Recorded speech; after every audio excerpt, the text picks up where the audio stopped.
Okay, good evening, good morning, good afternoon, wherever you are, folks. This is Krishna Vidula inviting you to another exciting webinar on behalf of IFIS, GEDC, and IUC, one of our global webinars that we have every week or two. So it's exciting to have today. We have an outstanding speaker from industry to talk about modern mechatronics. So just quickly giving you a brief introduction to our speaker, the presenter. Peter Martin is the Director of Research and Development at Quanser, which is a company in Canada. So Peter is an engineering education specialist who has been a member of the Quanser R&D team for over 10 years. As the Director of R&D, Peter is responsible for ensuring that Quanser's vision and strategy continue a legacy of world-leading, innovative, and academically aligned products and services. During his tenure, Peter has been responsible for leading the development of several notable groundbreaking products focused on diverse markets, from robotics and mechatronics to educational platforms and tools. Okay, so with that introduction, I'm just going to hand this over to Peter. Okay, over to you, Peter. Thanks very much, Krishna. It's a pleasure to be here. I will. Oh, that's not the camera that will show you what I look like. Yeah, just for a few minutes if you want. Yeah. Anyhow, I just wanted to introduce myself. And yeah, I'm not sure how to change that camera around, but that's okay. I'll turn it off. You can hear me. That's all that needs to happen. Yeah, It's a pleasure to be here. Thanks very much for having me. And yeah, as Krishna was saying, this is some thoughts that the company and I have been putting together for quite a long time, at least a couple of decades, on how we view mechatronics and fitting into academia, as well as leading students throughout their academic careers towards either research or industrial futures, and how that can be complemented through different types of learning experiences. My background in mechatronics, as well as in creating mechatronic systems for education, has led to this framework, this approach that I wanted to talk a little bit about today. Hopefully it resonates, and I look forward to hopefully hearing your questions or feedback towards the end of the presentation.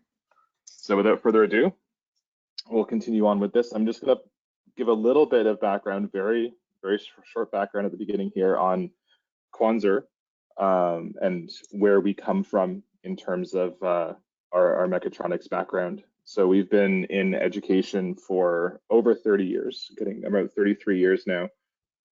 This is a picture of one of the first systems, if not the first system, that our founder, Jacob Abkarian, created specifically to give students hands-on experiences at that time in control systems back in the late 1980s. And throughout the years, we sort of progressed to a certain extent the way that we presented these systems, the types of systems that were available, the features and complementary technologies that we were able to leverage to give students different enhanced experiences. But you can see here just the progression of a simple servo motor from what we had on offer back in the 1980s through different types of modules, different types of adjustable dynamics, through to about 10 years ago starting to get into more integrated solutions that were more sort of turnkey and had the ability to give students an experience that was more tuned to exactly what we wanted to complement for them. And then finally ending up with our new form factor we have now for just, again, a simple servo motor.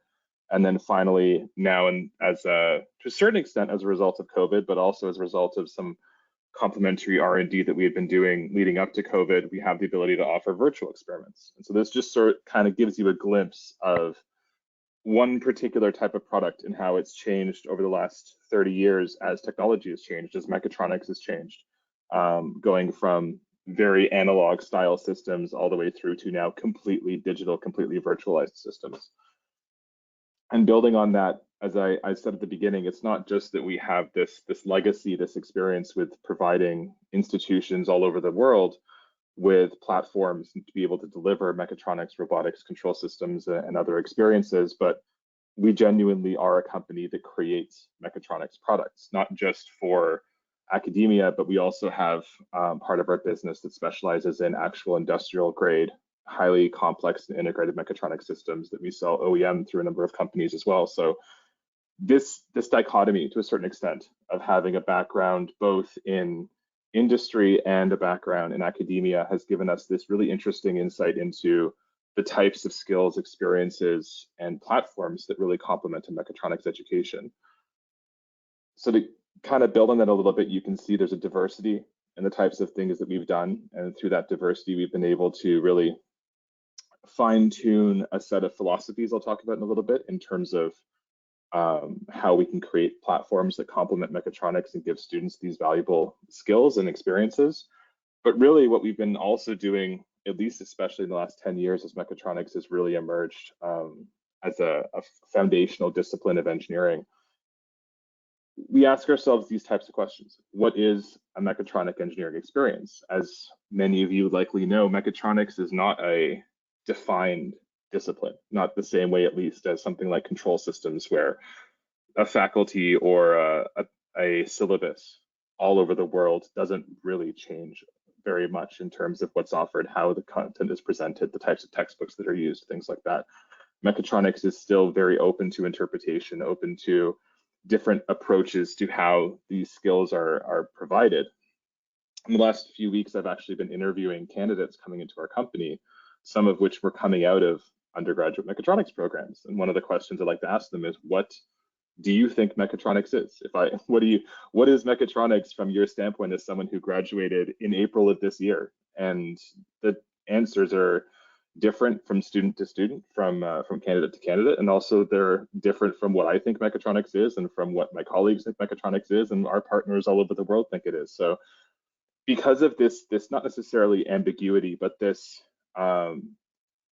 opportunity to a certain extent to deliver different types of approaches, different types of experiences that really give students an exposure to the types of mechatronic skills and experiences and platforms that are out there.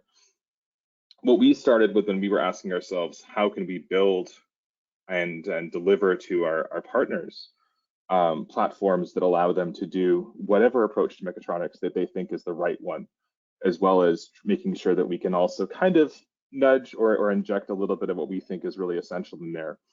We started with some obvious questions. This is actually a slide from the previous presentation that I did for IFES and GDC last year on practical engineering and practical engineering education. When you think about the ideal engineering lab, really getting into something like the ideal mechatronics lab, this is often what you might think about is, I wish students could just work on real systems, work on a real world application like this. And unfortunately, as we all know, this is not something that's practical, that it's an experience we can really offer students. It's not what we would call academically efficient, and so, or academically appropriate. And so the real way that we've been able to build out solutions over the years has been to offer complementary experiences like this that still have that applicability, that bridge between the experience they've had in their academic career and the experiences that they want to have either going into graduate school or going into industry in the future. And that's complemented again by what are these applications, these challenges that students are going to see when they progress past their undergraduate studies. Real world systems nowadays, modern mechatronic systems, they're complex, they're integrated, they're interdisciplinary. Obviously, mechatronics itself is very interdisciplinary. They're increasingly interconnected, and they're frankly interesting. They're platforms and challenges and systems that students want to learn about. They want to know how a Falcon 9 rocket works, how a Tesla auto driving system works, and they want to have experiences that they can see being excited about and being excited to apply later in their careers. And so what we ended up doing is pulling together this framework of essential engineering skills, essential mechatronic skills. That's pretty high level. It's a pretty kind of broad approach to what we feel are some of these essential mechatronic skills. And I'll show you how we can build on that with some more lower level practical applications. But at the same time, to us, this complements not just what we feel are the types of skills and experiences we would want to have mechatronics engineers coming into our company to have and be able to develop and demonstrate, but also these are skills that can be applied to any approach to mechatronics education as well. So starting from the left-hand side there, and I won't dwell too much on these. I have some slides following up on this that have a little bit more detail. We start with the idea of having design instinct over design experience. That sounds like it's the same thing. What I'm trying to talk about a little bit here is that design instinct to me is giving students a broad instinct, a broad understanding of best practices, standard approaches, informed design decision making, where to go and how to create or find a solution to a design problem when it comes to mechatronics. Because mechatronics engineers, generally speaking, when they get out into quote unquote the real world in their future careers, the types of challenges they're going to see are extremely diverse. It could be anything from working on injection molding systems for forks to working on self-driving cars to airplanes, submarines, or something as basic as working for a company that makes coat hangers. Like there's a huge diversity in where mechatronics engineers end up. When I was looking at jobs after undergrad, I was looking at everything from working for the Canadian Space Agency to working for a company that makes snowplows. I'm not sure if a snowplow is something that translates beyond Canada, but it's a pretty basic industrial system. And so the diversity is very important. The diversity in that generalized skill set is very important. Literacy over specialization. Engineering literacy is something we've been talking about for quite a long time. And this idea is that with an interdisciplinary team, which is inherently, again, part of mechatronics, having literacy to be able to speak to different engineers from different backgrounds and different specialties about your shared concerns, the shared overlapping elements of how a system comes together and how a mechanical system complements an electrical system, and having an instinct for, if you are a mechanical engineer, what types of thermal limits the electrical team might have, the form factor of the PCBs they're designing, the types of concerns that they might have, even things like regulatory. That's an essential skill to have to be able to work effectively in an interdisciplinary team where lots of different mechatronics engineers with different specialties can come together and really be effective. Exploration over creation. That idea is that, again, as these mechatronic systems become more integrated, more complex, more interconnected, having the ability to very quickly dissect an engineering system and understand all the subsystems and components and contribute, customize, modify those subsystems is increasingly a much more critical skill than being able to create something basic. So if you look at, for instance, a student going into an internship or a co-op placement, having that kind of student be able to take an existing system that company's already developed and understand how their small contributions they might be able to make during their internship to customizing code or sensors or changing the behavior of a particular subsystem, being able to do that quickly and get up to speed quickly and effectively is much more important than having had an experience where you breadboarded a circuit and connected it to an Arduino or something like that. Like the disconnect between those two systems is becoming so vast that being able to understand systems is much more important than being able to create more basic systems. And then finally, this concept of authenticity is one we've been also emphasizing for a long time, because to us, giving authentic experiences, authentic challenges, or at least being able to frame how we talk about different elements of mechatronics with the application context, the downstream skills and experiences that students will need to have so they can see that connection between what they're studying and when they'll be able to use it again. That's supremely important for motivation, which again, in turn is supremely important for basically everything else. If you look at motivation, to us, motivation is really the catalyst behind almost all engineering educational experiences. And so being able to give that motivation through showing students the value of what they're learning is absolutely critical. Just to touch on that one more time. So as I said, this idea of design instinct, it's basically, if you look at design as a series of decisions, what components to use, what algorithms to use, how to integrate them, essentially a series of just making a choice. This intuition, this instinct allows them to make more informed, more educated decisions regardless of the context. It's so diverse and varied that it's really important for students to be able to understand how to make decisions no matter where they're working, what challenges they have. Again, the literacy aspect, it's the the idea of students being able to overlap the disciplines of mechatronics to a point where they can have a conversation. They can understand key terms and terminology, key concerns, and really be able to contribute not just to their specialty, but also to the overall project, the overall mechatronic system that's coming together.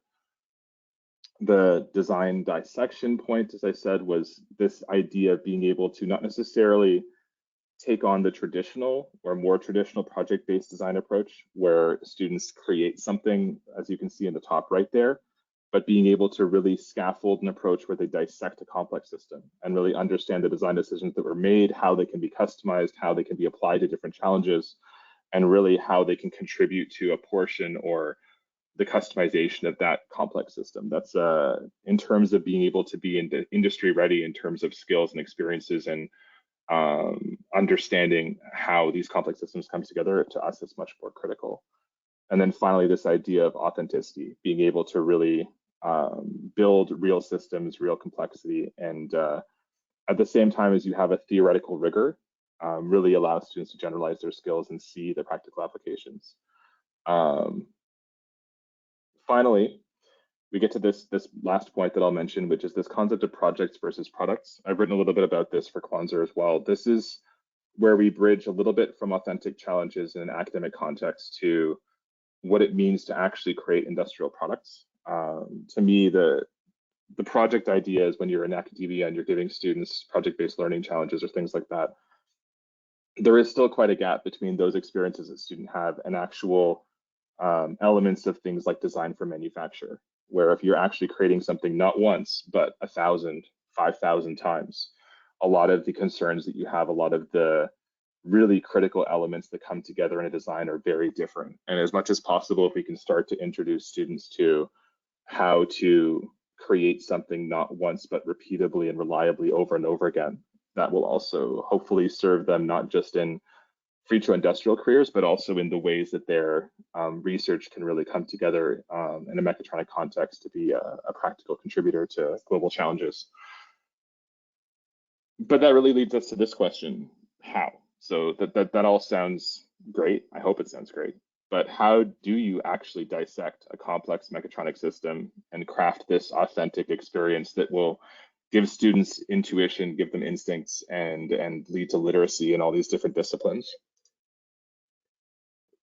So starting from the base, starting from the foundation of mechatronics, this is kind of the breakdown of mechatronics that's pretty common. It's typically you'd see it represented by a kind of a Venn diagram, but realistically, the mechatronics, if you ask, as I said, these graduating students coming out of undergraduate programs in mechatronics, this is the type of answer they'll give you, is that mechatronics is a combination of things like actuators, communication systems, sensors, processors, and the skills that are based on those, whether it's electromechanical skills, sensor interfacing and conditioning skills, how to do coding and processing and create software, things like that. It's the overlap of all of those fundamentals. And so if you look at those fundamentals, you can see that what we try to do is offer students access to all those different types of subsystems when they use our more complex, more integrated systems. So for us, that comes down to making sure nothing is hidden. There's no subsystems, subcomponents, elements of the systems that are behind a wall or inside a black box. It's all very open and accessible, so students can see those components, how they work, how they've been designed, add their own components, customize existing systems, so that they can really start to understand the contribution of that component and how the decision-making process of what to do, what types of technologies to include was made for the fundamental system, and then how that can be augmented for different types of applications. And then beyond that, you have the systems, the devices, and the algorithms. So those are building on the component level to kind of start to integrate these into a mechatronic system, where you have devices, which is essentially the connection of those components. Those can then be interconnected into overarching systems where you have multiple devices, as you can see here, all sharing information, contributing to a problem, being interconnected through networking, things like that. And then finally, the algorithms that make them fundamentally useful, the algorithms that allow them to be programmed, allow them to function properly, to have the behavior that's desired by whoever is going to be using this mechatronic system. And that's kind of where we get to this bridge between mechatronics and the other complementary disciplines that surround mechatronics that I'll talk about in a second, where to us as an R&D group, our actual R&D department is divided into these sections. We have a software team, an electrical team, a mechanical team, and an applications team, an academic applications team. And so the way that I describe it typically is that the electromechanical and software teams, they create the mechatronic device. They create these things you see in front of you here, robots and cars and things, drones and things like that. And then they get delivered to the applications team, and the applications team is responsible for programming them, configuring them to do something. Because otherwise that mechatronic system is a mechatronic system. It's created, it's functional, it has firmware, it has drivers, it has interfacing capabilities, sensors, actuators, all those good things, but it has no purpose, it has no goal, it doesn't serve to solve a problem. And then when you get to the application layer that you can put on top of that red section you can see here, those red blocks being what I would define as mechatronics. The application is where you complement, you overlap the other disciplines that use mechatronic systems, things like robotics, automation systems, machine learning, all those types of disciplines that now are also becoming fundamental to how engineers are able to solve modern challenges using mechatronics. And so to me, it's that handoff of a mechatronics team would create a system and then give it to an applications team that has a background in IoT or a background in robotics or a background in machine learning, and allow them to have it serve a particular purpose, serve a goal. And again, this broadens that engineering literacy aspect, because now students need to understand not just mechatronics discipline, and mechatronic specialties, but also how that system is going to be used for different types of applications. Means there needs to be some fundamental understanding of how those also work. If you create a robot that's going to be used for machine learning, and it turns out the processor or the GPU that was selected is not going to be sufficient to be able to perform those algorithms, then there was a failure to communicate. There was an issue there that some type of better engineering literacy would have hopefully addressed before the system was already finished. And that also obviously is complemented by a real fundamental link to these authentic challenges, which is that other element of what I discussed. And then finally also these complex systems and integrated complexities. So you can see those pillars that I mentioned earlier coming to light now that we have mechatronic systems being used for diverse applications. So again, to me, mechatronics, it's the foundation. It's the mechatronic engineers that design and build these electromechanical systems to serve as a general platform like we do, or a particular purpose, like for instance, someone who's making a washing machine.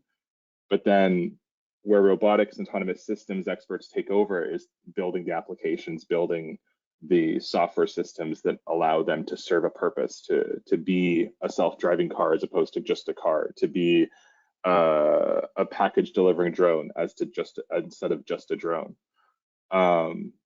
You can see basically here, you have the robotics overlap, where you have the design of how the robotic system will be used, not necessarily the creation of the system.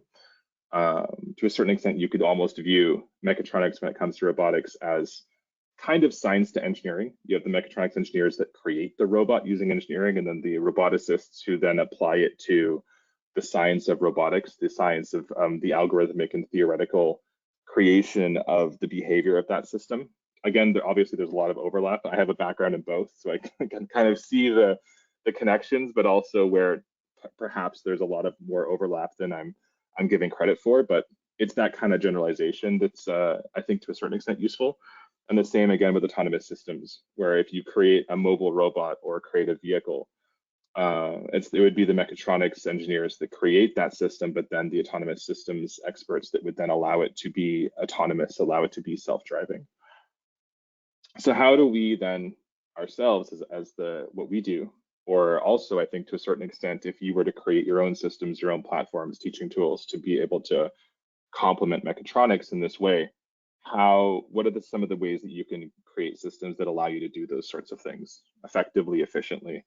So as I said, we have this design philosophy where all of these different elements of our systems being highly instrumented, being open and customizable, electromechanically flexible, fully documented. That allows us to create systems that can be used for a diverse range of applications, and also offer students that opportunity to dissect the systems, to see the subcomponents and how they interact, how they behave, augment the systems to connect them together, to add sensors, to change their behavior for different applications, but also to be able to scaffold their experiences so they start from those fundamental components, build them into systems, subsystems, apply algorithms, and then ultimately perhaps see them actually behave in an application context. So you can see that whole stack of what I've been describing as a full, rich mechatronics experience that really comes down to having systems that have the instrumentation to support that, the customizability and flexibility to support that, and then obviously the ability to be documented so students can see and understand how the systems work. And there's also, as you can see here, the elements of reliable, repeatable, and robust, but essentially that's just having good systems that are useful in an academic context. So that's more a generalized goal rather than that's necessarily something specific to mechatronics. For example, if you look at our manipulator arm that we developed in the last couple of years, this was a project that I managed. I'm very intimately familiar with all the details of it. This is how some of those elements come together to be able to offer that kind of experience for students. So you have here an image of the base of the robot and the ability for students to be able to run the control systems on the joints or on a PC connected to the robot. So they have flexibility to be able to move the control system around to start to understand the differences between having their software function on a processor, on a generalized processor like a computer, versus having it function on a Raspberry Pi, versus having it function on an embedded ARM processor like we have in each of the joints of the ARM. So there's differences in execution, differences in performance, differences in controllability, and the students can understand and even witness and experience how those work, how that integration, those fundamental processor components are interconnected or can be moved around just by using this flexibility to have that done in different locations. The smart instrumented joints, obviously then there you have a lot of instrumentation that allows students to not necessarily just have the fundamentals of what is the position of a joint, but also some more factors that they can use again to understand some more complex, some more integrated aspects of this mechatronic system, things like temperature, current, overheating, thermal capacity, how the different types of performance characteristics, depending on the orientation of the arm, things like that, you can start to see how the actual system was built and put together and what some of the elements are that are interconnected with that system. We have a camera that we added to be able to, again, start layering that application layer on top. And also, as you can see here, expandable interfacing so students can add their own sensors, add their own custom components to be able to have the system serve a different mechatronic purpose. Finally, we were able to include this in our digital twin platform so that students could have these experiences digitally as well for simulation, for building different types of experimental algorithms, things like that. So that gives them more exposure to how these systems could potentially misbehave without necessarily having to do it on an expensive physical system.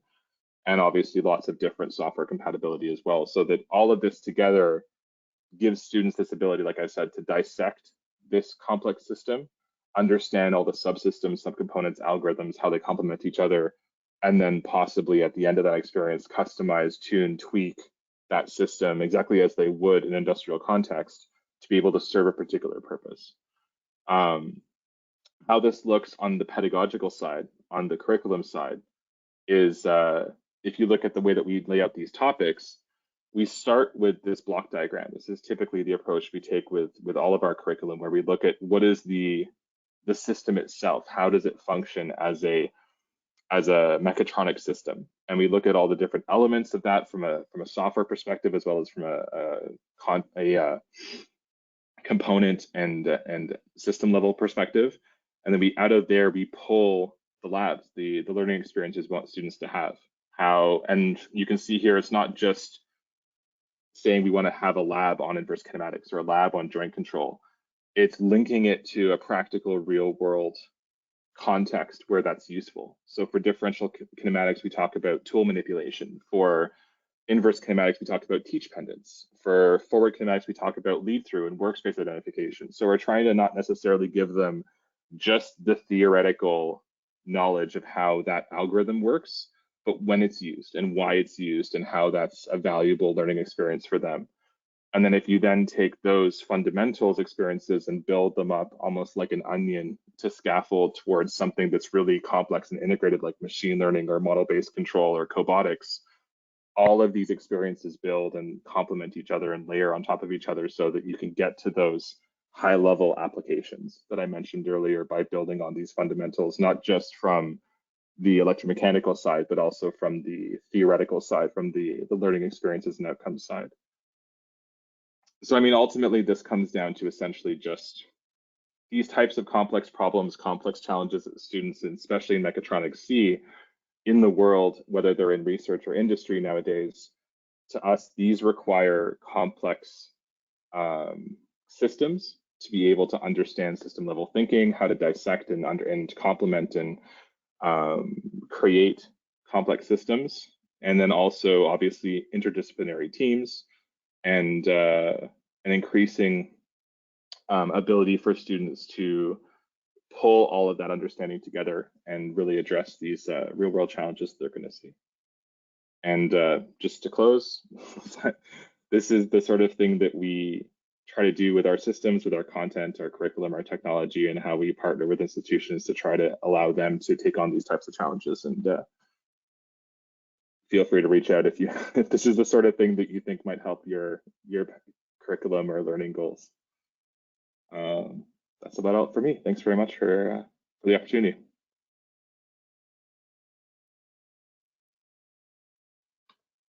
Krishna, back to you. Yeah. Okay, great. Thanks, Peter. It's a fantastic presentation as usual. So let's open it up to the audience and see if any comments and suggestions and questions that people might have. We have a slightly smaller than usual audience today, but let's see how active this group is. Okay, let's have some discussion, comments. Anybody want to speak? I can unmute you guys. Anybody?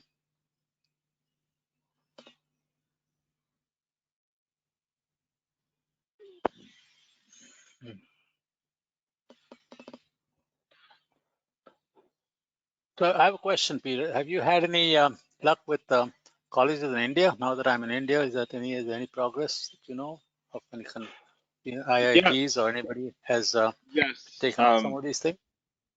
Definitely increasing interest. India has definitely come back to life to a certain extent after COVID. Unfortunately, as again, you well know, there was not a lot of movement in India during COVID times, during the lockdowns, but we have seen some light at the end of the tunnel. We've had some interest, and I think we're setting up some discussions now with IIT Madras and some other institutions. That's the most progressive one. Yeah, good.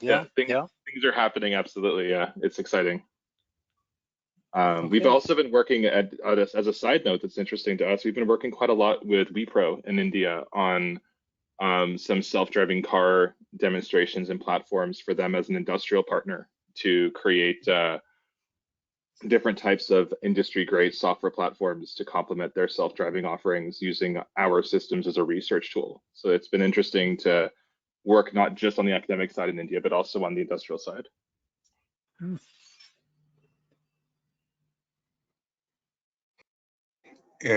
Peter, this is Hans. A question. I'm just wondering, just following up on Krishna's question, what are some, besides Africa, I know, and I've of course had discussions, with Paul, what are some countries that you would like to connect with universities that you're not at this moment connected with from a strategic point of view over the next, let's say, 3 years? Any thoughts? That's an excellent question.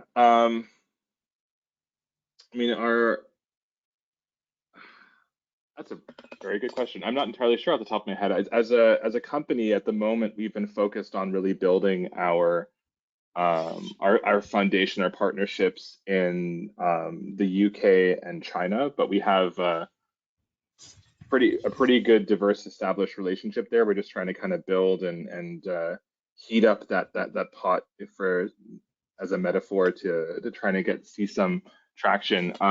In other regions, I think what our sales team has identified recently as being a really key region we really want to invest and build relationships in would be Southeast Asia, Vietnam and South Korea, Malaysia. We've been doing a lot of outreach and a lot of trying to knock on doors and introduce ourselves and talk to institutions there, because there's absolutely, especially somewhere I've heard now, based on some visits we've had, somewhere like South Korea, where there's an absolutely enormous push towards the future and progressive technologies, progressive engineering, and lots and lots of technological innovation. There's absolutely we hope, an opportunity there to give those experiences to students. So that'd probably be my best guess. It would be based on some travel we've done recently. South Korea, Vietnam, Malaysia, that region of the world. Yeah. Technical question has come up. What is the difference between robotics and mechatronics, and how are they connected together? Yeah, that's a great question. That's something I've been asking myself for a long time. To me, I think that the way that they're complementary and the way that they're interconnected is really kind of what I was hinting at here and on the slide after this one, which is basically, to me, and again, this is my opinion. As someone with a background both in mechatronics and robotics, this is just kind of the view that I formed, but it isn't necessarily correct. To me, I believe that the mechatronics engineers, they're the teams, the diverse skill sets, the engineering groups that create a robot, whether it's a ground robot, a mobile robot, a drone, a manipulator. It's the creation of that electromechanical system that would be done by a mechatronics team, because those mechatronics engineers that are creating those robots, they don't necessarily have to be roboticists, be someone who has a really strong background in robotics. Obviously, the stakeholders, the project management team, would have to know the goals, the outcomes, the performance characteristics, the requirements to be able to serve as a mechatronic system, as a robotic system. But if you look at these arms here, for example, these arms would have been designed by a robotics team and would be programmed and configured and instrumented and applied to their particular purpose, in this case, building a car, by a robotics team that understands kinematics and dynamics and how to create something that's reliable and repeatable to be able to do these jobs. But the electromechanical, the software challenges at a fundamental level would be a mechatronics challenge. Creating that system, creating a robotic manipulator is essentially almost the same challenge as creating a dishwasher, in terms of like the integration of actuators, sensing, processing, fundamental software components and interconnections and system level understanding, things like that. Especially nowadays, when even like kitchen appliances are becoming more and more intelligent and have LCD screens and connecting to the internet and Bluetooth and things like that. It's the line between complex mechatronics and something fundamental is so blurred that mechatronics engineers, to me, they make the systems, and then the roboticists, the autonomous systems engineers, the machine learning experts, the focus area experts are the ones that apply them to challenges to make them serve that purpose and achieve those goals. A logical extension would be, where does Industry 4.0 fit into these two concepts, mechatronics and robotics?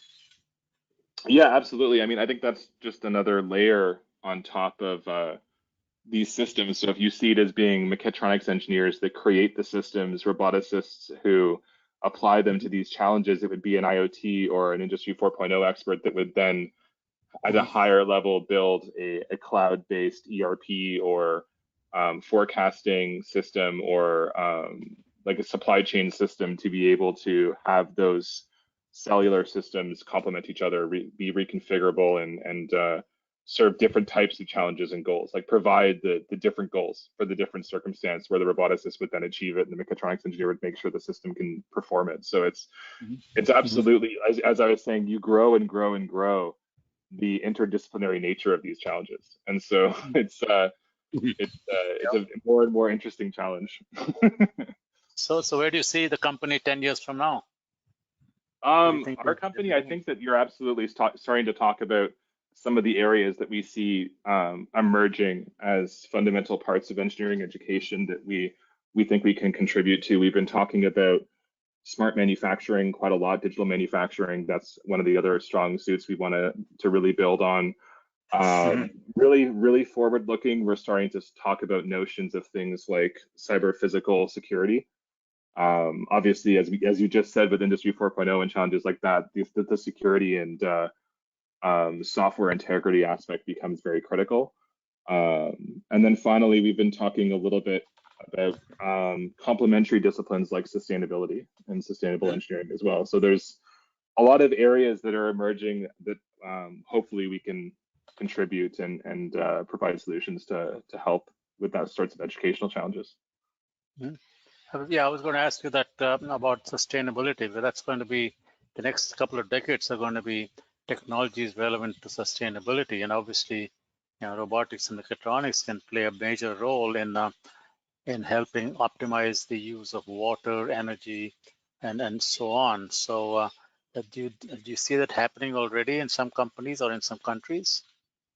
Yeah, absolutely. The other interesting thing to this conversation in terms of mechatronics being a discipline where there's no real right way to do it, there's no real right definition of mechatronics. I feel like sustainability, at the moment at least, is also in that category of sustainability means a very different thing to every person you talk to about it. And so it's one of those things where that's sort of part of the reason why we're kind of going slow and steady on that front and trying to learn what the different aspects of sustainable engineering are and try to find a niche or a way that we can contribute, because it's it just sort of saying, well, sustainable engineering is solar panels and electric cars. It's not exactly true. Like, sustainable engineering is a whole lot of other things, just like, as you said, Industry 4.0.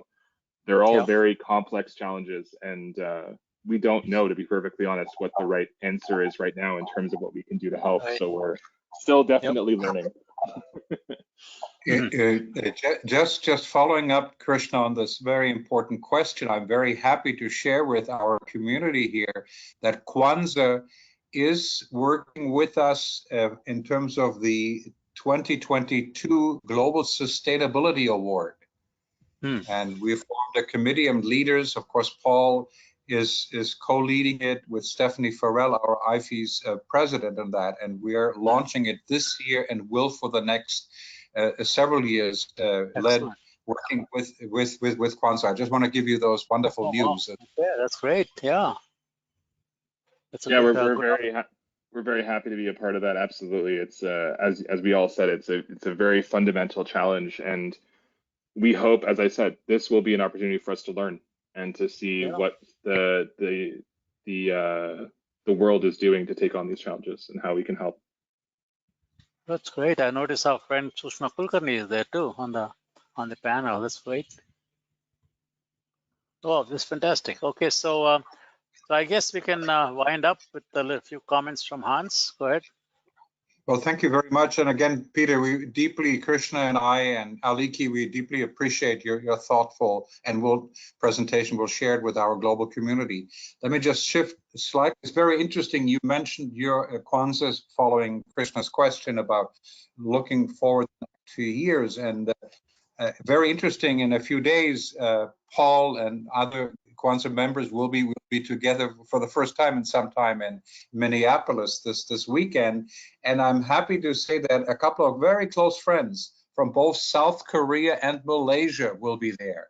So I can facilitate an introduction, with those professionals, and possibly, Quanser can build a relationship there. You never know. I just wanted to let you know. It's very interesting and listening to you carefully.